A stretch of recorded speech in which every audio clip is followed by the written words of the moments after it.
Howdy, folks. I'm Tinkerbell, I'm Amber. and here's some Reddit. Just remember, if you believe in me, clap. Both your hands and that subscribe button. Amber gave me a single clap. Thank you, Amber. You're supportive. Our first story is titled, Am I a Jerk for Ransacking My Boyfriend's Apartment? And there is a content warning on this one about a controlling boyfriend. I'm a 25-year-old female, and I've been with my boyfriend Jake, a 34-year-old male, for 8 months. Things were fine until, against my better judgment, moved into his place a couple of months ago. Since then, he's been getting kind of possessive and protective. I immediately told him to cut that stuff out because it's off-putting, and things seemed to get better for a little while. Anyways, I have a friend in Mexico who's getting married, and I've been excited to fly down to her wedding since she told me that she was engaged a year ago. However, Jake has made it clear that he does not want me to go. He says Mexico is too dangerous. Even though I've been there many times, and I've even lived there for a year. I speak Spanish, and I have friends there, and I know my way around. No matter what I say, he does not want me to go. Then a couple of days ago, my passport went missing from my nightstand. I'm supposed to go tomorrow, so I wouldn't have had time to get a new one. I looked everywhere. No luck. When I asked Jake about it, he behaved a little bit suspiciously, but I dismissed it because I couldn't believe that he would actually take my passport to keep me from going. But he's been giving me some red flags, so I decided to have a look around. When he went out this morning, I started going through everything. I searched and I became increasingly certain that he took my passport. I started off carefully by picking through the drawers and cabinets, but as my anger grew, I became less careful. I started turning out drawers, pried open a briefcase, made a total mess of it. But I found it. It was behind some books on the bookcase in his study, and I never go into his study. He definitely put it there. Now he is furious with me for going through his things and ransacking his place. He said that he would have given me my passport back after the wedding, and there was no need for me to go crazy. I'm just angry that he took it to begin with, and I don't believe him when he said he was going to give it back. This is my only third serious relationship, and I have no perspective on this kind of thing. Am I the jerk for overreacting and ransacking my ex-boyfriend's place? Glad to hear he's your ex-boyfriend. Edit, thanks for the replies. I guess I was still in a weird state of disbelief that he did it, and made me question everything. Now I've stopped shaking, and I've had time to think and talk to my mom and read through these replies. I feel kind of silly for even wondering if I did something wrong here. Suffice it to say, it's over for good. I've blocked him on everything, and my dad and brother are over there getting what's left of my stuff. I'm going to try to put it out of my mind and focus on my awesome trip. All right, folks. What do you think? Jerk or not the jerk? Not the jerk. I don't even know if we actually have to ask in this particular case. Like, OP had their passport stolen, and then he was being skeevy. He was just being kind of slimy and gross and being like, oh no, your passport, I didn't do anything with it. And when all along, he took it.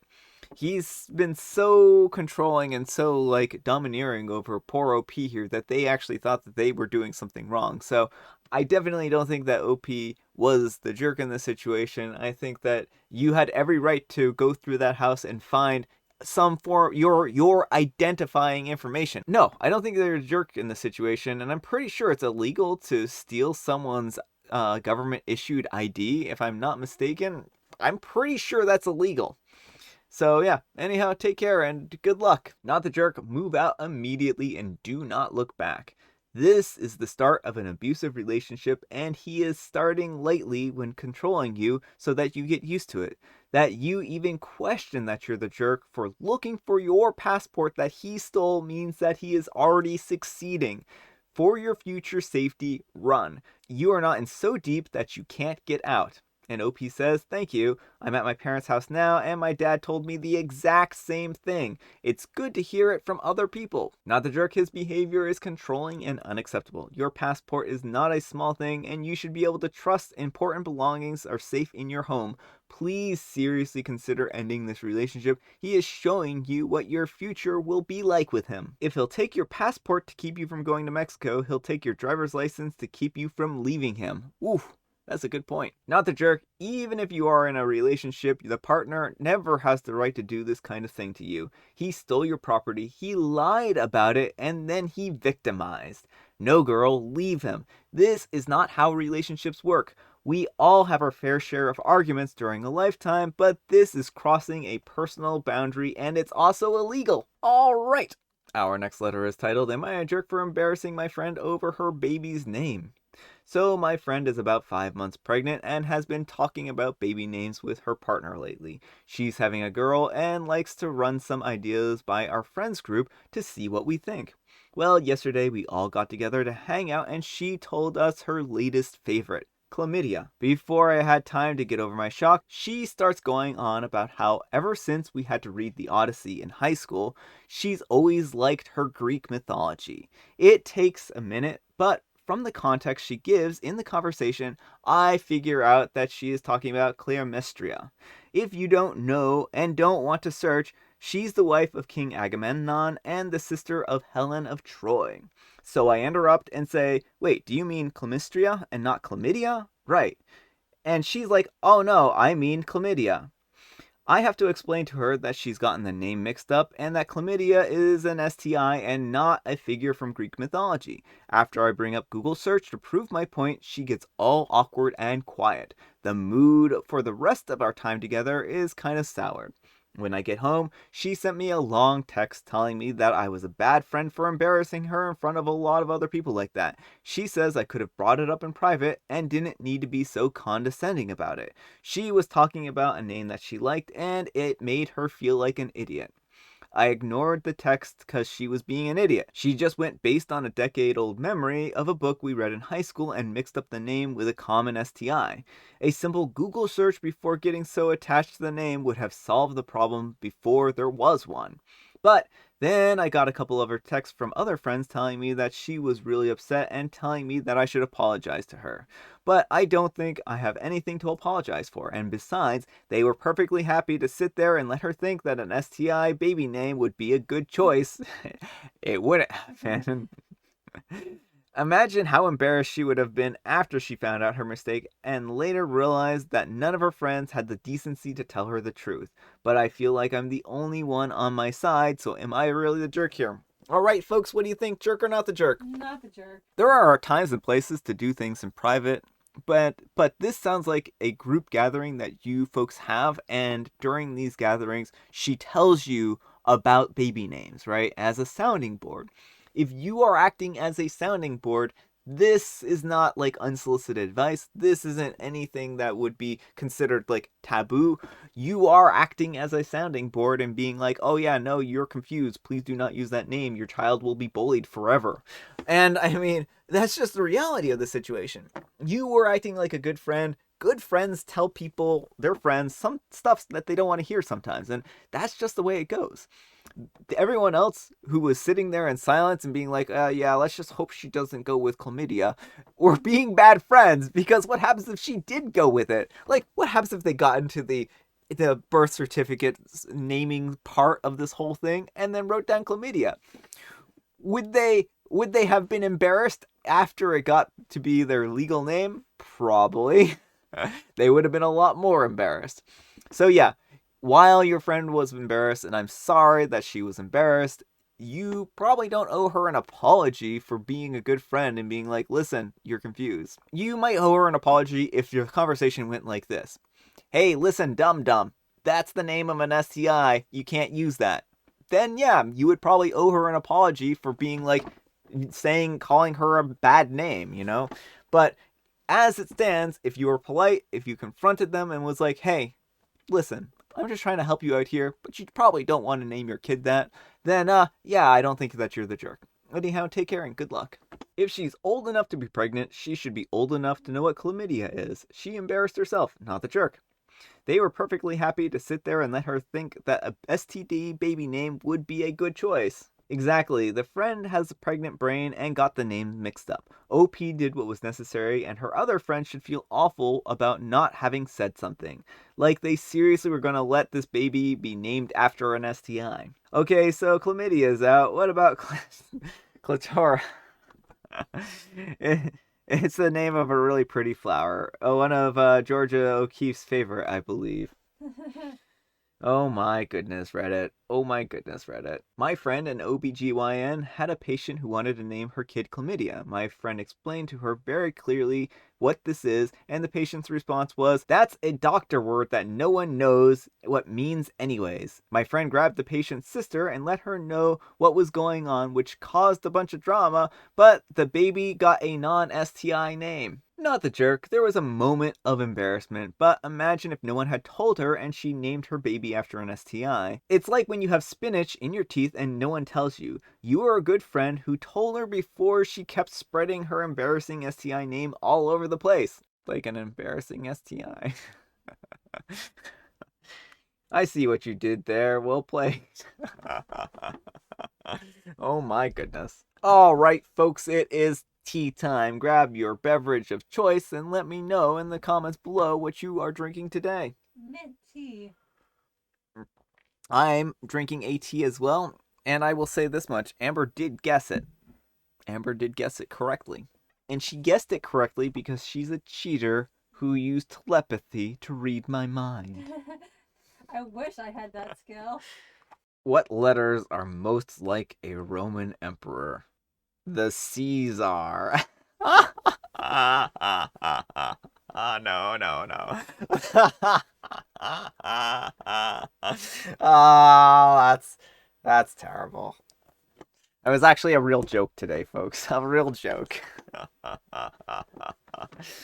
I have Earl Grey today. Our next letter is titled, "Am I a jerk for giving my husband one day to return the bracelet that he took from his daughter's mom?" Oh, and there is a content warning on this one. It does involve cancer. It's a bit complicated, so bear with me. I'm a 34-year-old female, and I've been with my husband, a 37-year-old male, for 2 years. He has a 9-year-old daughter with his ex-wife, Nora. And the reason for the divorce was financial, but she told me that he initiated it after she got diagnosed with cancer. Now cancer has come back, and I feel sorry for her because she's a decent overall woman. Due to the treatment schedule, Nora only gets visitation with my stepdaughter for now. My husband drives my stepdaughter to see her mom 2 days a week. Well, yesterday he came home and Nora wasn't home, and he and my stepdaughter had to go and leave after waiting for an hour. He then went into the bedroom, stayed there for some time, and went out to visit with a friend. I was cleaning the bedroom and I found a gold bracelet that looked familiar. I realized it belonged to Nora as I'd seen her wear it before. I was confused and I waited till he got home to ask him about it. His reaction wasn't good. He lashed out and took it out of my hand, saying that I shouldn't touch his personal stuff. I said that it wasn't his stuff, it was Nora's. I asked if he took this bracelet behind her back, and he said no. Nora gave it to him so he could give it to the daughter once she's 20 in case something happens to Nora. I don't know why, but I didn't believe him. I told him that I would call Nora and ask, but he started yelling at me to stay out of his family business. We started arguing, and I kept demanding that he tell me how and why he got the bracelet. He refused to say anything first, but then he admitted going into Nora's room and taking it while she was out. I told him this wasn't okay, but he said this was right after he spent money on her treatment before, but never got his money back. I was shocked by this statement, as they were married back then and shouldn't have expected to be repaid. I got mad and told him that he has one day to return the bracelet, or I will tell Nora, and let her involve the authorities if she had to, because the bracelet looked heavy and pricey. He begged me to stay out of it, but I refused. He said that I was being malicious and I should side with him and not threaten him, but I refused to negotiate on anything. And I'm responsible for my word now. Nora is a decent woman who is struggling, and I feel like she should know that she can't trust her own daughter's father in her home after this. He said that if I go through with this, then it will ruin our relationship so badly, but I said I'm still standing by my word. Am I the jerk? Alright, folks, what do you think, jerk or not the jerk? Not the jerk. Why are you with him? OP, this is a glimpse of your future here. This is a very telling tale. You are not on the receiving end of this yet. But I guarantee that if you were in Nora's shoes, then he would be doing the exact same thing to you. That's my cautionary tale here. You are being given a picture of the future. and you are welcome to do with that picture of the future whatever you would like to. He says it was financial, and you already have caught him in lying and stealing. So, I think there's a lot of moral lessons that we can take away from this. So I don't think that you're the jerk here. I think you're doing the right thing. And I, again, would consider where your relationship stands from here. Just a thought. Anyhow, take care and good luck. Not the jerk, but you have been given a gift by getting a glimpse of your future. Apparently, I'm not the only one who thinks so. Is this what you want? Is this how you want to be treated if you get sick like his ex? Again, not the jerk. He is cold-hearted, a thief, and a liar. I'd also tell Nora to change her locks so he can't come in while she's out to steal things. This isn't the only thing he has taken, I guarantee it. I agree, while painful, this is a gift. These are not behaviors of someone with good character. This is the first time I'm hearing a divorce being strictly financial in this way. Like he didn't want to pay for cancer treatment and left her? What about in sickness and for poor? Abnormal to end a relationship to someone you supposedly loved before for something like this. Would have been different if maybe he couldn't have emotionally handled to watch her get sick, but because he didn't want to pay for it? Most people would give their lives, let alone money, to carry a person they love through the treatment. Then, on top of this, to steal from her to pay himself back for her cancer treatments. Shocking display of inhumanity. He has some serious personality and empathy problems. Wouldn't want to be his wife. OP, you should look really hard at this person and try to see him for what he is. You seem too lovely to tolerate all that. Not the jerk. Alright folks, that's all the time we have for today. I hope you enjoyed today's video. If you did, consider giving me a like. And if you didn't, consider giving me a dislike. Thanks so much for watching, and we'll see you all tomorrow. Bye. But I found it. It was behind some book on the book. Apparently, it was behind the cuffs.